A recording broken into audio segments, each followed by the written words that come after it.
Kristian Cole with Tailwaters Fly Fishing here in Dallas, and I'm here with Bryson, who recently got back from somewhere super exciting, Magdalena Bay with the Los Locos crew. We've both been. I haven't been in a few seasons, and I'm excited to hear how Bryson's trip was. We're going to dive into some specifics about how you get there, what the seasonality is, and go from there. So, Bryson, when did you get back? Yeah, so I got back like 5 days ago, something like that. So still fresh. So it's still super fresh, and literally all I think about are Marlin and Magdalena Bay. It was that cool? It was that cool. Sweet. I wasn't sure how the trip was going to go. It was like a very last minute add-on. I think I had like 2 days literally to prepare. And so I like borrowed some rods and reels from people, and I'm like, I don't just show up like, I don't have any flies, guys, like help me out. And I didn't know anybody going on the trip, but that didn't take but like the first day of fishing. And of course, everybody's 100%. just like super pumped and best buds. But like to start out, just getting there, I flew out of DFW, so it ended up being it was like a 2-hour flight right into Laredo, which is on the east side of the Baja Peninsula that goes down. There's a couple different places, I believe, that you can fly into. So it was a 2-hour shuttle from Laredo to Los Locos, where you stay in San Carlos. And then there's another place that you can fly into. I think it's a 3-hour shuttle. And then if you fly into Cabo, I believe it's a 6-hour. Did you do the Cabo? That's what we did. Okay. Mainly because we wanted to hang out in Cabo for a night and stretch our legs a little bit before the week of fishing. But that van ride from Cabo, it's awesome because you get all the great things about Cabo, but your day leaving the lodge and your day getting there is pretty challenging. Yeah, it was a big day. But the roads are surprisingly nice. It's not like, I thought the same thing. It's not like riding in the Yucatan where every 10 seconds there's a speed bump and a million cars. There wasn't a lot of traffic. I believe that highway is fairly new and it's actually really pretty. Yeah. So I was, all things considered, a 6-hour drive is a 6-hour drive, but I didn't think it was that bad. Yeah, I mean, our 2-hour drive, we saw a lot of different territory. Yeah. We started off like in this mountainous area that, I mean, the whole landscape, if I could describe it, it's like desert, arid, it's like tan and green with like huge cactus. Yeah.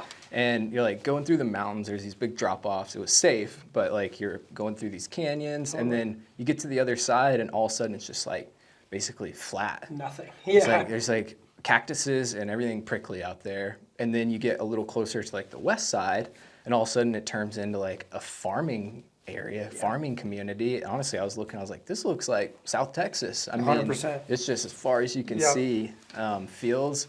And then next thing you know, you end up at San Carlos. Totally. So what we experienced was when we were booking flights prior to, it's easier to go to Cabo. Let's just bite the bullet on the van ride, have a cool night in Cabo, and then drive up. It seems like that flight to Laredo is a little easier than when I was trying to book it. Yeah. There's more flights? From what I was hearing from some of the other guests and the guides, it sounds like there's like certain time periods when it's easy to get a flight to Laredo. There's other time periods where it's a little more difficult. Yeah. I'm not sure exactly what that is. But like flying out of Laredo, they flew us, like the 3 hubs are LAX and Phoenix, I believe. Yeah.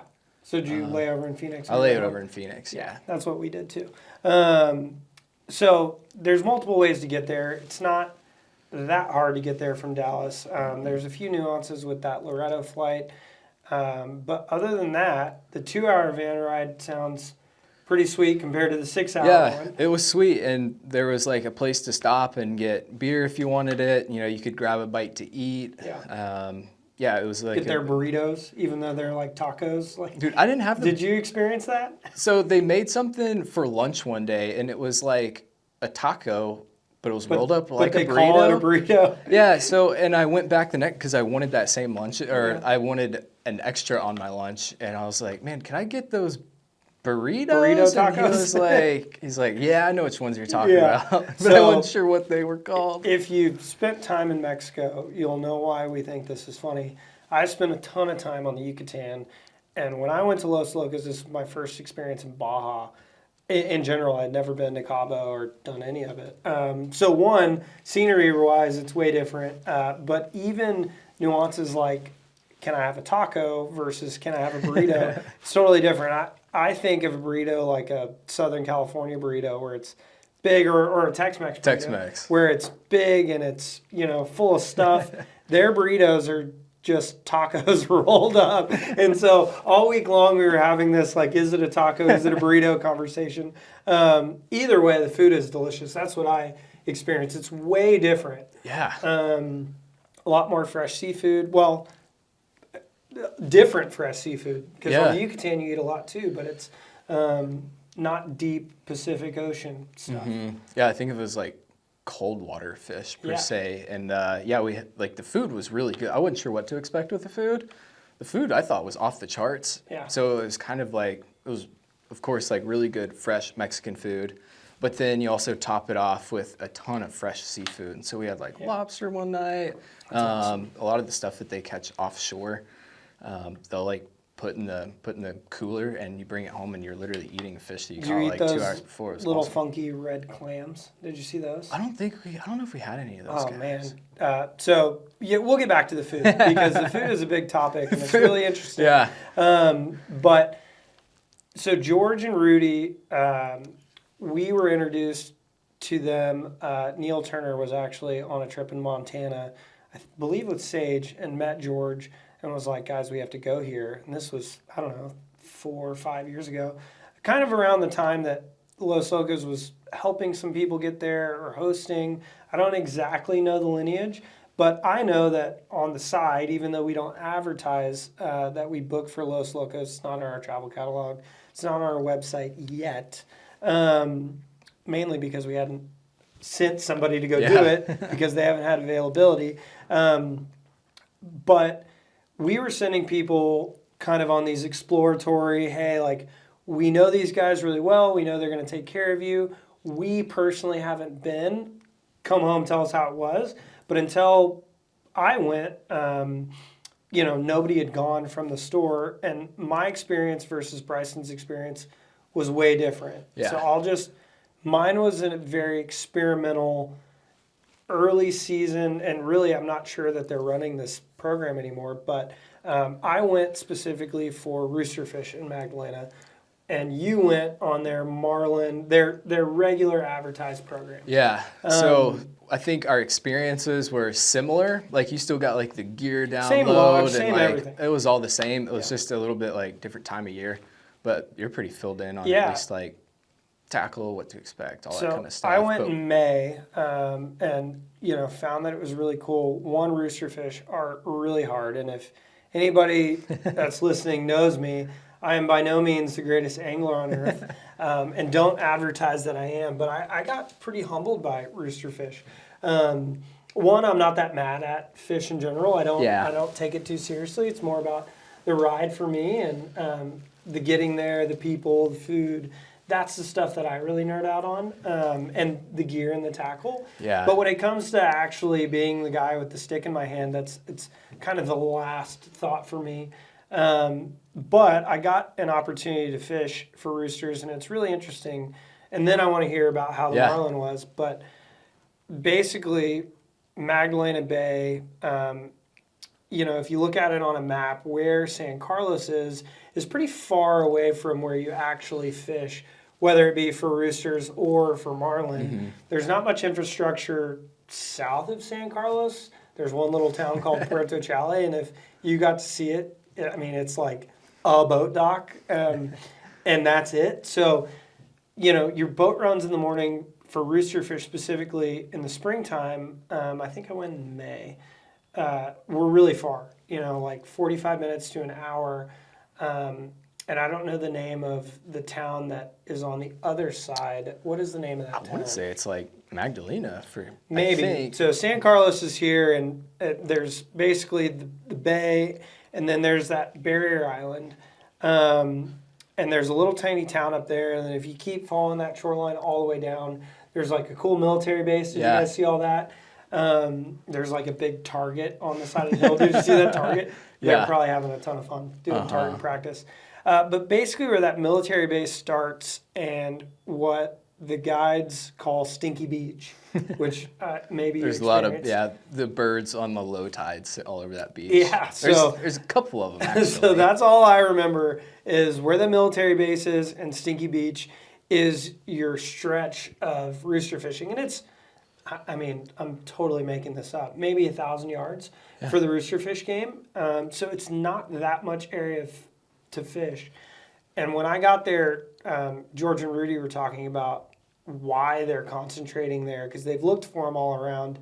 And obviously you can go on the other side and catch the stragglers, but that was where they were concentrating at that time. And I was told that the water there is a little hotter. There's kind of a hot pocket of water. And so it was a little warmer than everywhere else, and that's what fired up the rooster fish. But long story short, when I was there, it was super windy, dude. It was blowing like, no kidding, 40 miles an hour every day. To the point where we were making calls of, okay, are we going to run back or how are we going to get home? What's the safe way to get home? Exactly. Yeah. And so we decided all week we were going to run down in the morning when the wind was the lightest, fish, and then depart from Puerto Chale. So every day we didn't run all the way back up Mag Bay. We just basically turned left and went straight for about 20 minutes. You know, sideways wind, getting sprayed, doing the whole tuck down. Yeah. But it was way less of a problem than going all the way back for 2 hours. And then we hopped in a van and drove back to San Carlos every day. So from my understanding, you guys were not doing that. Yeah, so we had really, really nice weather all week. Sounds like the week before those boys got beat up pretty good. They were still catching marlin, but like staying on top of them. Like the captains are awesome, so they did a great job. But yeah, fishing in the wind versus fishing in no wind, one makes the whole fishing is different, but just like the boat rides. So the boats they're running, they're like, I think they're right about 30-foot, like modified pangas. Yeah. They're a really, really comfortable boat. Yeah, of course, if you get like, you're coming across the waves, you're going to get some spray. But honestly, they take waves really well. They definitely do. They run bean bags in them. And so as long as you're not getting beat up, I mean, my boat partner, like, I'm pretty sure fell asleep a couple times. Really? Yeah. So the boats are really nice. Yeah, we had really good weather the whole week. It was spectacular. Sweet. And so last week when I was there was their last week of the season. Like, I guess I'd say our primary target, but not really our primary target, was of course the marlin. Yeah. But when it comes to what makes this area so diverse in terms of the fishing is the sardine run that moves down the coast, down that Baja coast. Yep. So their season is from like October until early January sometime. And basically at the end of that season is approximately when the sardines will end up moving further down the coast, and basically your marlin are moving with them, so they're not around anymore. And then everything else that's following the marlin, picking up the scraps. So like we got a really cool experience to see these huge humpback whales. I'd never seen one up close and personal, and we hung out with these for like 20 minutes. Yes. And from what I've heard is like the humpbacks are sometimes not quite as interactive. We had a ton of interactions like right next to the boat. It was awesome. The water's super clear, so you see like they've got all the barnacles on their fins. Yeah. And so you look down, you're like looking for it, and all of a sudden you see just like this like 6-7 foot long big white like fan in the water. You're like, what is that? Next thing you know, they start coming up. Super cool. Magdalena Bay is known for looking for humpbacks, I believe. Yes, it is. I think that's a lot of what drives that community are like the diving or snorkel, go hang out with the whales, because I think they also get like orcas, and there's another type of whale I wasn't familiar with. And so yeah, people get in the water and dive, and they're doing the same thing. So we'll get into this in a little bit, but like you're running from bait ball to bait ball, finding the marlin, and then that's what some of like the tour boats are doing too. Yeah. Now this time of year we didn't really run into any of those boats. But they're doing the same thing, looking for birds. They find the bait ball, they put people in the water, and so that's where your really cool underwater footage Totally comes from Magdalena. What's cool is we experienced the following of the birds situation, but for roosterfish inside Magdalena Bay. Oh, that's cool. So that specific springtime in May, we were concentrating there for whatever reason, because that's where the roosterfish were. That's where the guides have seen them. And basically you post up on that long shoreline and you just drift down as far as the eye can see. And then all of a sudden, 100 yards away, you see this just black school of gangster roosterfish all pissed off and swimming directly at the boat. You see like their fins, like their big combs out of the water. You know, and that game is maybe a little bit more teaser involved than what you experienced, which I want to talk about. But the whole idea when we went was angler on the back, angler on the front. You have your guides in the middle. So you've got the guy running the boat and then as well as one of the Los Locos guides. They're throwing the teaser to that black school, and as you're drifting with the wind, again, 40 miles an hour, and the roosterfish are going at Mach 12, it's so incredibly hard to eat up your slack, even when you're double hand stripping. And I want to hear what your thoughts are when you cast to a rooster. But the second you miss one grab of the fly line, they're done. They will not eat it. That's what I experienced. Yeah, so we had a flat calm day when one of the days that I was rooster fishing. And you're right, they were super picky. This day, they actually did not chase a teaser. They didn't? No, they did not chase a teaser. So it was really just like laying out really long casts to like either pods or singles of moving fish. And you're right, it was like a double hand strip, which we're also doing for the Marlin. We're doing as fast as you can go. And yeah, if you like miss one or like one of the strips is a little slower, it was like, I don't know. I'm sure there's times when the fish are just like super fired up and they'll probably eat maybe anything, I don't know. But yeah, the day that we caught some, they were extremely picky. So we caught a handful of them, but the sheer number that we saw, it was like the numbers, the ones we caught. Yeah, exactly. No, it was but it was awesome that we actually caught some because it was that time of the kind year of like a, whoa, wow, this a is cool bycatch. Super cool. Yeah, man, it's so funny. I mean, I remember the guides, trying to not just scream at the top of their lungs because I'm freaking out. When they follow the fly and they're doing the whole thing, I mean, you just get tunnel vision and you lose all control of your body. You almost have to like put out of your mind that the fish is following it and just like almost close your eyes and just do your thing. It is impossible. On top of the conditions that we had, it made it really, really tough. And also the teaser rod, they're moving the teaser so incredibly, like faster than you can move a fly times 10. And so those fish are already primed as fast as they can go. And I mean, you're just trying to get lucky. And it was really, really challenging. We caught a few, but I think our conditions made it even harder. But the sheer numbers and the average size of the roosters that we were seeing it's like, whoa. I mean, it's like 40 pounders consistently, which was really cool. Holy cow. Yeah, that's a big fish. It is cool to see the diversity that Magdalena Bay has to offer. Yeah.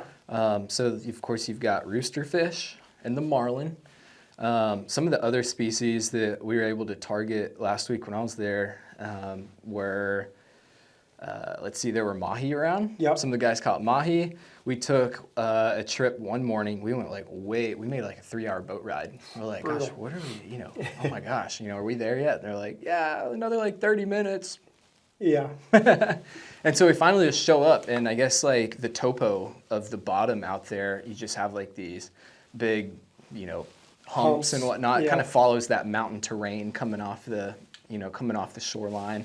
Yeah, we were way out there. You could just like barely see this mountain in the background. We're floating around like 28-foot panga. You're like, whoa, we are out here.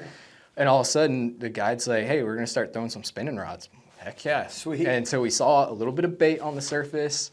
They had heard that like there were some of the guys had been out. They knew that there were like some yellowfin tuna around, some bonita, Cool. So we started off throwing like big chuggers on the spinning rod. We're talking like the big tuna poppers.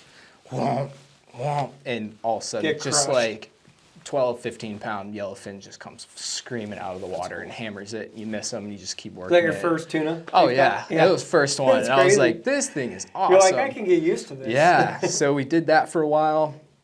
And then we got some of like the jigging rods out. Sweet. So they've got like a super like high capacity, like super strong spinning reel, and then this like very short rod that's like fairly flexible to like work these things. So you're like dropping this jig down, say 100 feet, doesn't take too long to get there. As soon as it hits the bottom, you're like vertical jigging this thing as fast as you can pop it. And we ended up catching some yellowtail, which is like kind of like a delicacy. Kind of looks like an AJ. They do. They've got the amberjack look. The face looks like a striper. Yeah. You can actually like lip them when the guy brought them in the boat. Sweet. By far the hardest fighting fish I have ever Smoked pulled you? on. Wait, more than the marlin. More That's than cool. the marlin that were like 5, 6, 7 times the size of these fish. We had a Van Staal reel cranked down to like 30 pounds of drag. Like I cannot pull it off the reel. And a 20, 25-pound yellowtail, you get them halfway up, and they just scream 50 feet of line off, That's straight back to amazing. the bottom. It was When we were there, we went looking for the yellowtail, but it was too bumpy because when you come around, I don't know what else to call it other than Stinky Beach, but you come around Stinky Beach, and then you kind of can see the mouth to go out. Like if you guys, probably what you did every day. Yeah. We just barely tipped outside in this area that they usually see them, and they weren't there the day that we were there. But really, really neat fish. I would have loved to see them doing their thing. I heard they can kind of daisy chain and get all happy. I've heard they can get on the surface too, Yeah. which sounds like that's epic. just epic when that happens. Totally. Yeah. Let's see. So you guys saw some ahi, saw some tuna.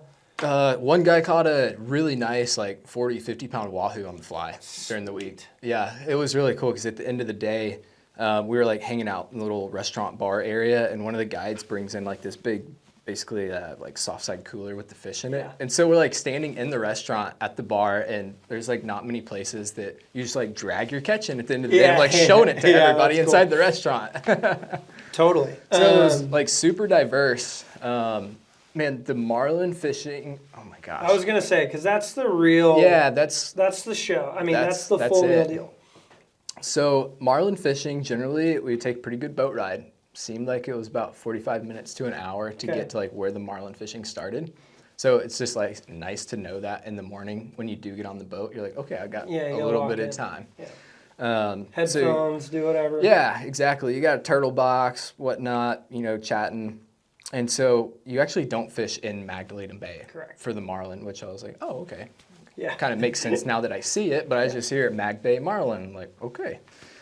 So we make the run out, and what we're doing is we're looking for birds. It's, I don't want to say it's your typical run and gun fishery because this is not a typical fishery. Yeah. And a marlin is not a typical fish to catch on fly rod. But the same way that we see stripers and birds working on our lakes, or we see jacks down on the coast that we're really familiar with, it's the same type of deal. Yeah.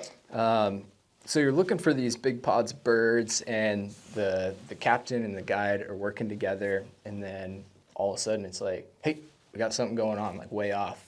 And so you get up on the front so they can fish 2 anglers at one time, which is really cool. Are they like slow cruising up to the bait ball, or are they just It running? depends on what's going. They're gonna haul to get over to it, and then the captains are real good about like working the boat of like assessing. So there's 2 different things that we're finding once you find the birds. You're either finding a static bait ball or you're finding a moving bait ball. Got it. A really cool thing about marlin is yes, they're one of the fastest fish in the ocean. Yeah. I just like Googled it, and it said like they could do 50 easily and more in short bursts. Yeah. I was like, I wonder how fast that is. So I did the math, and at 50 miles an hour, a marlin can move 73 feet per second. Wow. So thinking In water. in one 1,000, Yeah. right there, that is enough time for them to go more than the length of your fly line. Yeah, it's crazy. And sometimes, we saw that a lot. So when they're pushing those static bait balls, we think, oh, it's a super fast marlin. No, these sardines are moving that speed too. Yeah, Like yeah, they're hauling. running. And so a lot of what we saw were not the static bait balls. They were actually the ones that were getting pushed and moved.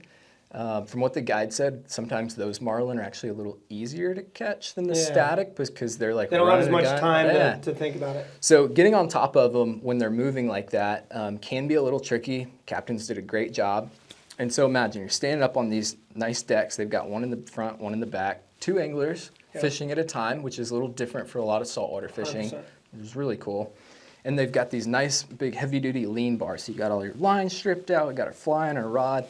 And depending on what's going on, all of a sudden like captain will nail it and you're like hanging on. I was telling one of the folks, it's like being on like Mad Max when they're like going into war and there's like the dude playing the guitar up on the tower. That's what it felt like. So you get up on the bait ball and there's like marlin just running as fast, moving so fast. Totally. And the guys are telling us don't throw at the marlin. Like, what do you mean? We're trying to catch them. They're like, no, always try to throw at the bait ball. I was like, oh, got it. No. You see a marlin, you're throwing at it. And I always had to remind myself, I'd be like, crap, throw at the bait ball. Same situation we had in the spring, which is funny that you bring that up, where it's like cast at the teaser. And I'm like, okay, well, I don't want to cast at the teaser because I'm going to cast over the line and get tangled up. But also there's a 40-pound rooster fish right behind the teaser. I'm just going to cast him. Absolutely not. They won't eat it. So it's like another lesson, and anywhere you go, the guide is saying it for a reason. Yeah, Listen exactly. to the guide. And he had to repeat himself because it was so easy to pull off and throw at the actual And that's fish. that's just being an excited fisherman. It's so hard in that moment. Hey, it's better to like, I'm not guiding there, but I feel like it's better to like, okay, take a shot and like throw at it than just like never get your fly in the water because you're like too worked up about trying this or that. So anyway, so the marlin, they peel through this bait ball, and you can see them. It's like crystal clear blue water. Yeah, that's cool. You see like 6 or 8 fish on top, and then you start to realize like there's like 30, 40, 50 fish down below at like 30, 40 feet of water. So the marlin, they peel off a couple bait fish at a time, and then even as fast as they're moving, they're still like using that bill to like guide these fish into their mouth. And so you're doing, as soon as the fly hits the water, you're putting your rod under your arm and you're doing the 2-hand strip. They want it moving. And a lot of the eats are really like right next to the boat. Yeah. They'll follow it. They'll follow it.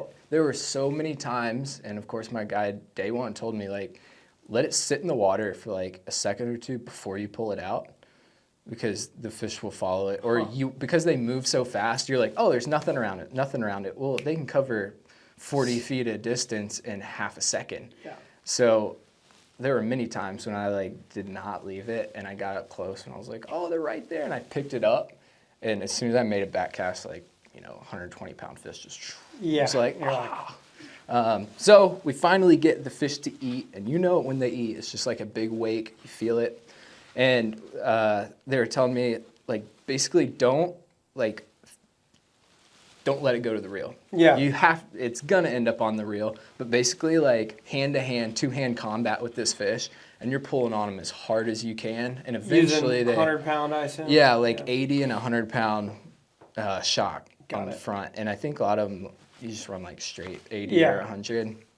But you're not giving them any breathing room. No, right. I had a stinking T-bore cranked down as far as I can get the drag.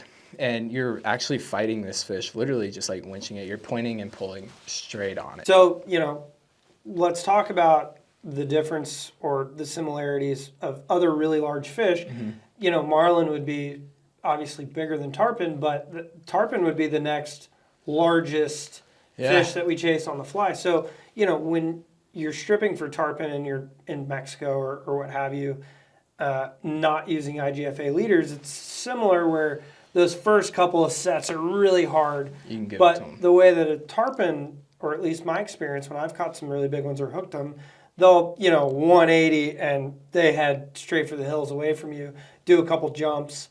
Marlin, are they 180ing and going for the moon, or are they go kind of hanging around and then going apeshit? They go everywhere. They could. I had one fish that ate, and I saw the fish on the eat going away from me, and he went like straight down and out, and he never jumped. Really? That was the longest fight I had because he never jumped. It was Yeah. probably in that like 25, 30-minute range. Wow, okay, cool. The ones that we would see and would jump around the boat, a lot of times like they weren't necessarily into the backing right off the bat because they were just going nuts. Like Yeah. one of the videos I have, fish eats it, goes down, makes like a total U-turn in a big shape, and then next thing you know, comes up right up next to the boat. rad. Another fish, I'm fighting it down, like it feels like the fish is down below the boat on the left side, and all of a sudden the fish comes up like back behind the captain and goes like 6, 8 feet out of the water. It was That's awesome. crazy. So, I mean, I guess premise of my question is, with tarpon, I feel like I get that time to clear my line Yeah. and to make sure I'm not going to go swimming. Did you feel that, or because you're pulling and stripping and not trying to give them an inch, is it a little sketchy when they start to run? It's sketchy That's what because I there's figured. so much pressure. It's not like some fish where it's like, okay, they're starting to pull and you can just like kind of Yeah, exactly. medium pressure, like we trout fish, like give them medium pressure and just like kind of let them. You're trying to clear your line. You are, so, but we've got so much weight and we're holding on to it. As soon as you let the line slip, the line wants to jump up from behind. Tangled. And it gets tangled, but your guides are like super fast on the money. And like they've got their hands, you know, just kind of They're like helping helping you you clear out. the line. Okay, It's- cool. Yeah, with like 80-pound, it'll break. Yeah. 100-pound, it will still probably break, but like really what we're trying not to do is not like break the rod. Yeah, 100%. Which there were rods broken. So there's a lines fine line broken. of quickly clearing your line, which is a little different than, you know, what most people want to do in most saltwater situations, which is make sure you've got them pinned, you know, make sure you're not stepping or not going to get hung up, clear Yeah. your line, and then you're on the reel and you're kind of in the safe zone. It sounds like the mayhem lasts longer. Yeah, in I would terms say of a so. Marlin. Yeah, I would say it lasts longer. I feel like the fly rod, honestly, is the right tool for the job when it comes to fighting this caliber of fish. Okay. With the fly rod, right, you're pointing like straight at it and basically like slightly bending the butt section and you're pulling on them. And so you're not torquing and lifting up on these fish, which wears your arms out, Yeah, wears your back out. I had a much, much harder time fighting the 12-pound tunas on a spinning reel than I did fighting these big marlin on a fly rod. Interesting. Because of the mechanics of lifting and Yeah. reeling down versus just, you know, you literally walk the dog across the boat. You're pulling, take 2 or 3 steps back, reel, and then Yeah, you're interesting. using your body. So I really enjoyed that after throwing that spinning rod. I was like, wow, this really is a great tool Yeah. to pull these Cool. fish in. So, I mean, average day, obviously we know, but it is the number one question Yeah. people ask when they want to book a fishing trip is, what are you expected? You know, let's say weather aligns, all the stars align, the fish are there, they're happy, they're doing their thing. You know, there's a fight time issue when you're talking about big fish. I mean, were you smoked and catching 6 fish a day? Were you hooking 10? Like, give us Yeah. a generalization of what the action is like. Yeah, so when it's going off, there's pods of birds working in a couple different locations, like within eyesight. Cool. We're also, the guides are on the radio because what happens in the morning, we kind of like fan out into a couple different areas to like figure out, okay, maybe they're a little further north, further south. And then all of a sudden it starts to go off. It seemed like ours was a little bit tide related. I don't know if that's always the case. Yeah. But right around that, between like 11 to 1 o'clock, when that incoming It's like tide a started to light move, all of a switch sudden, goes off. yeah, it went off. And next thing you know, there's like birds working, you're off to the races. I feel like generally like being kind of like halfway knowing, because your guides will talk to you and teach you how to fight these fish. I'd say like it'd be anywhere from like 10 to 20 minutes, maybe 30 on the high side, Okay. especially if they get wrapped kind of weird because they got big Yeah. fins, big tails to get wrapped up on. Some of the guys are saying that, you know, they've boat sided a fish like under a minute. Wow. Now they're Cool. going for a ride when they get that Yeah, fish, yeah, yeah. but it can be done. You're literally just trying to break that fish as Cool. fast as you can. But when it's going on, you felt like there was constant action. It might There's not a- be oh, going there's- on all day. It might not be going on all day, but there was times. there's of a constant lot action. of there's a lot of action, and I feel like generally you get a lot of shots. Shots. Good. Yeah, Cool. and even if you're like even if the bait ball and the fish, the marlin are moving really fast, you're still seeing them. Yeah. And then the captain's also really good at like helping you work your line by using the boat when they get next to them. They're really good at that. They've picked up some little tricks down there Cool. that it really makes it doable for a lot of people, even if you've never casted a 12 weight. Well, this is where we should put the disclaimer, like, Yeah. all stars have to align Yeah. to go by that advice. Yeah. But in theory, there's quite a bit of action. It's much different than, I would say the highs and lows of permit fishing. Oh, yeah, it's totally different. Walking, or not walking, but, floating down a flat aimlessly for multiple hours for 10 seconds worth of action. To me, it sounds like because you found the bait, once you found the bait, the action stays centralized around that, which is kind of cool because you don't see that a lot in saltwater flats fishing or saltwater fly fishing in general. Yeah, once you're in the area, you're really excited because like they come up and sometimes they'll go down pretty quick. And you're like, where'd they go? But you're still so on edge. Yeah, and the adrenaline rush is something like cool. no other. Sweet. Yeah. So, we've dove through kind of how to get there, the marlin, obviously the star of the show, some other cool critters that are there that you can catch, which we ran into a little bit in the spring. The Cubera snapper, which I was super fired up. They're really mean looking. Apparently they fight super hard. We got the opportunity to kind of blind cast at some rocks, and then also that little town that's on that barrier island I was talking about. I didn't get to go, but one day the guides cruised over there, hopped in a truck, and then went on the other side and kind of rock hopped. Saw a bunch of cool stuff like dead whales and seals on the beach, which was neat.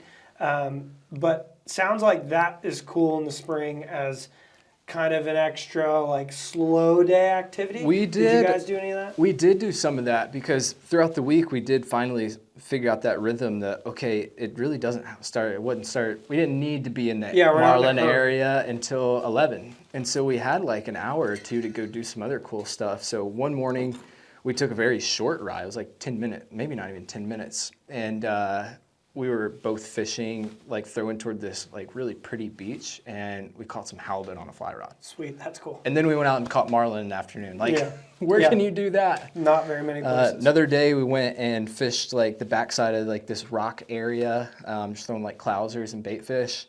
And Joe, my fishing partner, he caught a like a little broomtail grouper that was really, it was a grouper, grouper. We caught like some pipe fish, which cool. like Those are cool. They're kind of weird looking and whatever, but like throw something into the diversity bag. 100%. Caught like a leather jack. They pull really hard. They're pretty cool. Yeah, there's like a lot of different little fish that little calico bass, like, all sorts of and stuff. And at that point you're throwing the 10 weight, so it's like a breath of fresh air. 100%. You're really getting to cast, just like you're not necessarily aiming at something specific. It's not so high intensity, high stress. Yeah, I really enjoyed that stuff. Yeah, I love doing that. I mean, that's always one of my favorite things to do anywhere I go all over the world is like, okay, you knock out the target species and then it's like, well, if we have time, what else is there to go look for? Mm-hmm. Check it off the list. There's a lot of that stuff to do in Mag Bay. Yeah, which is, again, not something that you typically find saltwater fishing, many places. So, accommodations, lodge, food. My experience was the food was incredible. We kind of teased it earlier. George does a really good job. I think he's a big foodie. I even think he has a chef background to some degree, and he takes the food in Mag Bay really serious. We got the opportunity to kind of float around San Carlos and eat out a little bit. Sounds like you guys did something different, so I want to hear. Yeah, so we stayed at Los Locos the whole time. We didn't really venture out into the town other than driving to where the boats pick you up, which is like a 5-minute ride, no big deal. So you've got like the rooms, which are, I wouldn't even call them, I don't know, like they're like villas. Yeah, 100%. Like double occupancy rooms. And then just adjacent to it, like 10 seconds across the parking lot, you've got like a full-on restaurant. Yeah. And the kitchen's sort of open in the back. It's not like it's all going on behind the scenes, so it's cool. You can like walk up, and if you know a little bit of Spanish, you can chat with some of the ladies cooking back there. Yeah. And so they do breakfast, they fix your boat lunches there, and then they do dinner there as well, which is really neat because like walking up in the morning, yeah, they've got like coffee sat out, but then they basically have a little menu. And so you get to breakfast choose. was fantastic. That's what I remember. Their breakfast is Yeah.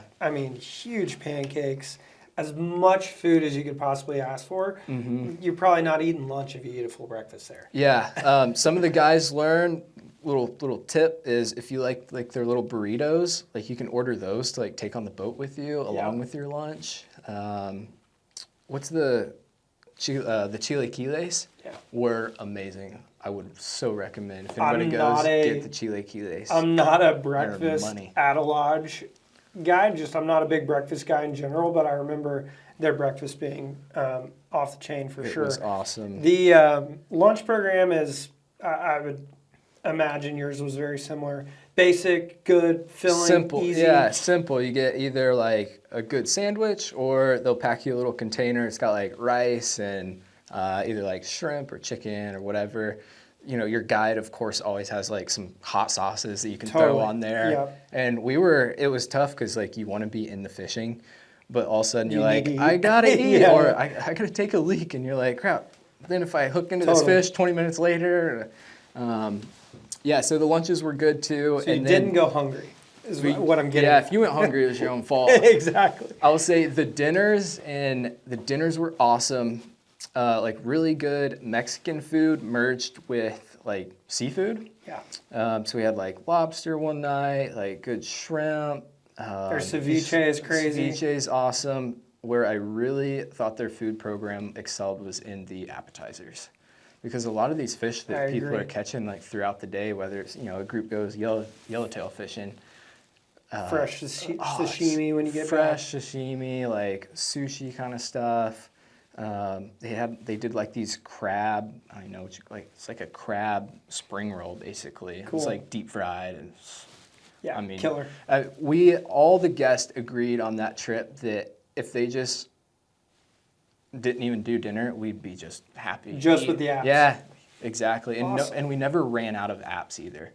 It wasn't like, oh, I got there a little later, or I was too busy like chatting with some folks. I didn't get to eat that. They brought out like plate after plate. Yeah, and that's a It good was point awesome. because I have experienced that at lodges before where you get into a conversation about the day and then you're like, oh no, I didn't know the empanadas were over there. Oh, I missed Yeah. the apps. No, like during dinner, you're like, I wonder if there's any more of those rolls Yeah, left. exactly. That's cool. Well, compared to my experience, it sounds like lodging, food, accommodation, service, staff, guides, exactly the same. The Yeah. guides were incredible when we were there. George and Rudy do a great job, and the whole team at making you really feel welcome, feel like, it's kind of set up perfectly to be this family style lodge anyways. There probably is places that the employees go sneak away and hide and get a break from the customers, but it didn't really feel like that. You're always seeing George walking or working on his truck, or the guides doing their normal life activities. The guides do come hang out around appetizer time, grab a drink. They will hang out with you, which is really cool. I know from like the guiding perspective, like it can be a lot after the end of the day, but they were all really conscious of like trying to interact with us as much as they could. That's awesome. And the guides were fantastic. Yeah, because sometimes when you're on the boat, you can relate to a guide, but it's always about fishing. Yeah. I feel like after the day, when you get some cocktails, it's like, well, tell me about your wife and your family. And that's when you really start to connect with people. So it's cool that they do that. They did that a little bit while we were there too.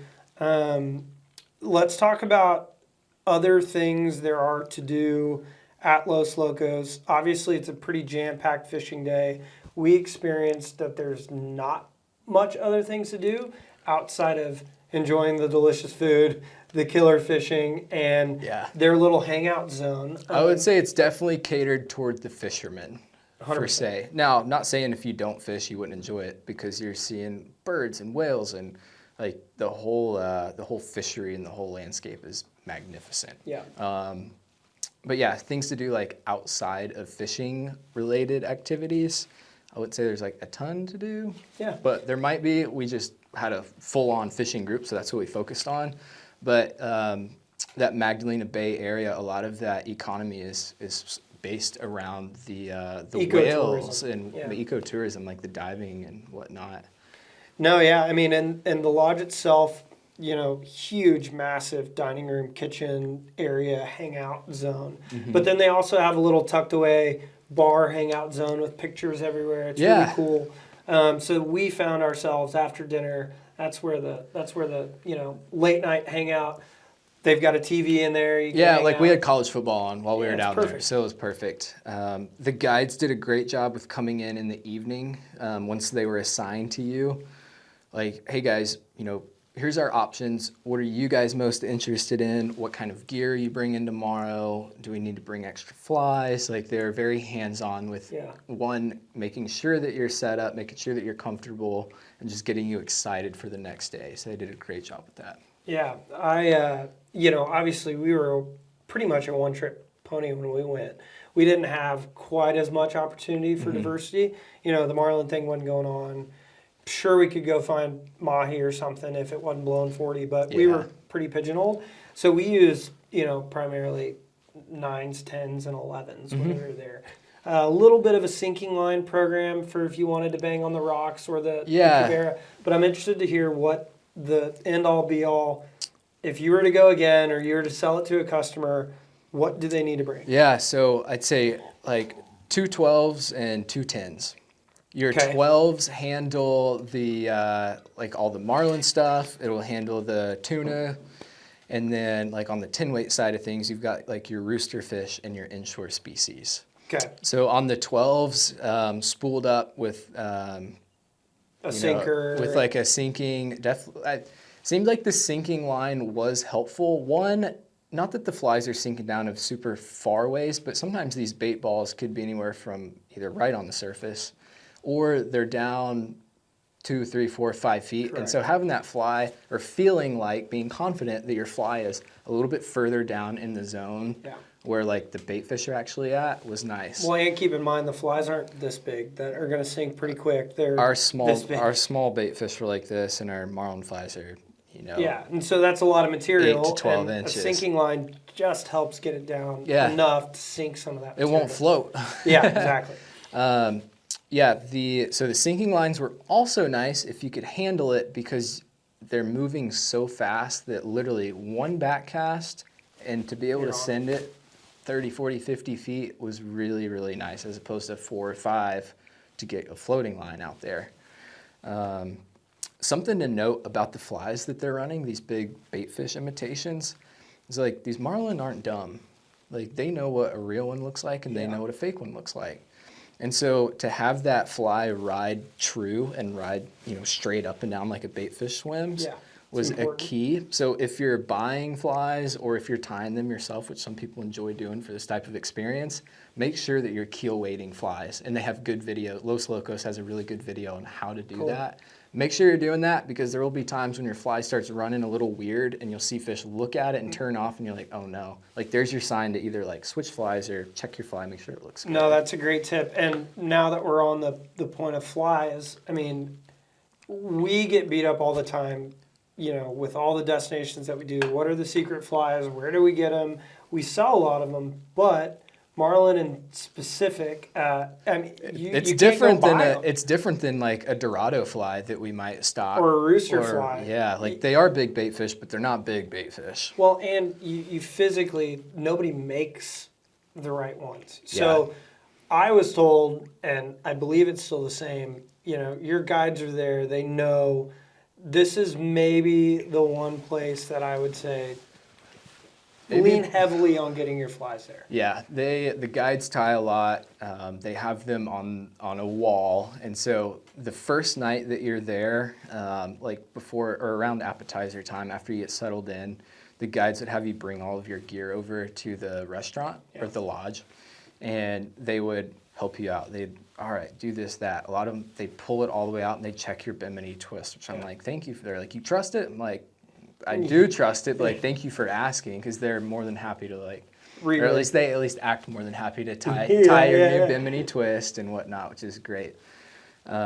But then that's the point when they're like, okay, let's open up your fly box. Did you bring flies? If not, like, let's go take a look. We'll get a couple for tomorrow, see what the fish are keying in on, whether they're like an 11-inch bait fish or an 8-inch, or if they want blue or green or whatever it is. So you get the opportunity to buy more throughout. You can kind of buy as you go, it seems like. That's and awesome. The guides do have some flies with them, because, you know, you might break off 2 or 3 of your flies. Yeah. They're not the kind of guides that are like, it's, day's over. Might as well go home. Yeah. They're going to have something, but definitely buy some flies when you're there. At least talk to your guide the night before, like, hey, this is what I got. We'll go from there, and they'll tell you what to do. Yeah, I mean, that was always the anxiety for me, was sending people to Los Locos. It's like, well, shoot, you know, I've got the lines, I've got the rods, I've got the reels, I've got the tippet, I've got the leader, I've got the clothes. Yeah. But, like, you can't just go get the flies. What also makes this really unique is that they do have opportunities to rent conventional gear, big spinning rods from them for the marlin and for the tuna and basically all that. They do have a conventional gear operation. As a backup plan. As a backup plan. You can rent the rods. One of the guys mentioned to me, rent the rod, and then if you can, bring some of the hard baits that we're throwing for the marlin and for the rooster fish. If that's your thing. If that's your thing. Because it is really hard for these guides and the captains to get gear to Mexico. Yeah. And so there are a few things, and it will be in the travel planner, like exactly what to bring. And then if you're still not sure, like, just call us and we can give you a rundown on some kind of specific things. That's a great tip. But, I mean, in general, it doesn't seem like it's that gear intensive or complicated. It's not terribly technical. Yeah, it's not multi-variety of sizing and it's not like trout. It's not like yeah. trout fishing, and you got like, oh, I need like this fly and that fly and this color and all these different tips. They're gonna eat it. Yeah, that's cool. And that's the kind of fishery I like to go to. Well, if there's anything else that we didn't touch on, Bryson. I got a couple tips for people, just like in my experience in terms of fishing. One, if you do have a big rod, like your 12 weight, try practicing with it a little bit in your backyard. Yep. Just because it does feel different. The marlin fishing happens, as well as the roosters, it happens very fast, and so think about having like a sense of urgency. Don't do stuff to be unsafe, but just be urgent. When you like get up to the bait ball, listen to your guide, and when he tells you to cast, like be ready to cast, because your shots can happen very fast, and if we don't have the fly in the water or in the right area, like I literally had to time my bathroom breaks like between birds and schools popping up here and there. Well, that's a good point. And then I'm like off the back of the boat, and I can tell like the captain's just like glancing back at me. I'm like, okay, I'm done. Yeah, and he's like, ready to go. No, that's a great pro tip. I will never forget George one night told me when I was complaining about how difficult the double hand strip, because if you don't do a lot of that fishing, that's not in your bag of tricks, right? Practice that at home. Practice that at home. Such a good one. George put me in front of a mirror, one night and just had me stand in this kind of like squatted position and just look at myself in the mirror. And double hand strip, I thought it was hilarious and we all joked about it, but seriously, that is one, if you're going to practice nothing else, practice that. Even if you can only do it like once or twice in your backyard before you go, it's like just a tiny bit of being familiar with what's going on is helpful. 100%. And then we're excited to hopefully have a pre-trip planner about the Marlin package coming soon, now that Bryson's been there, as well as a full landing page on our website. Yeah. Again, we needed somebody to actually know what goes down. And if we have any questions from our audience, they can reach out directly about availability for next season. Yep. You got it. Sweet. Thanks, Bryson. You got it. It's going to be can't wait to go back again. We'll see. Yeah, let's do it. Let's do it together. Oh, yeah. Catch your Marlin.